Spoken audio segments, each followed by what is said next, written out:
সফলতার পেছনে কষ্ট। তুমি যাদের সফল দেখো, যারা আলোয় আছে, যাদের মানুষ সম্মান দেয়, বাহবা দেয়, তাদের পেছনের গল্পটা কি তুমি জানো? তাদের জীবনে একটা সময় ছিল যখন চারপাশে কেউ ছিল না। কেউ পাশে দাঁড়ায়নি। শুধু কষ্ট, সংগ্রাম আর হার না মানার জেদ ছিল সাথী। সফলতা কোনো রাতারাতি ঘটনা না।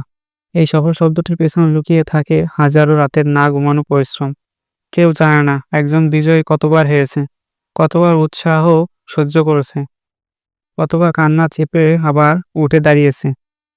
কেউ একজন যখন নিজের স্বপ্নকে সত্যি করার জন্য ঘুম ত্যাগ করে, বন্ধুদের আড্ডা মিস করে, বাবার দেওয়া শেষ টাকাটা খরচ করে নিজের লক্ষ্য এগিয়ে যায়, তখন সে নিজের জীবনটা বাজি ধরে।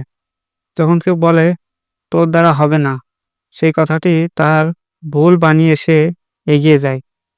সেই মানুষ একদিন বাস্তবেই দেখে নিস আমি করব প্রমাণ করে দেয়। সফলতার পথে শুধু সাফল্যের গল্প থাকে না, থাকে ভুল সিদ্ধান্ত, ব্যর্থ চেষ্টা, একাকিত্ব আর ত্যাগ।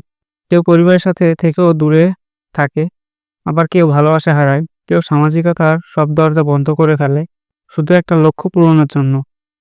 দিনের পর দিন, রাতের পর রাত, যখন কেউ না দেখে, না বুঝে, না বুঝতে চায়, তখনও সে থামে না, হাল ছাড়ে না। সেই মানুষই একদিন আলোয় আসে।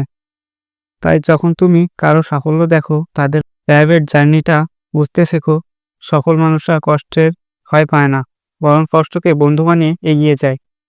আজ যদি তুমি কষ্টে থাকো, পরিশ্রম করছো, একলা লড়ছো, তবে জেনে রেখো তুমি সঠিক পথে আছো।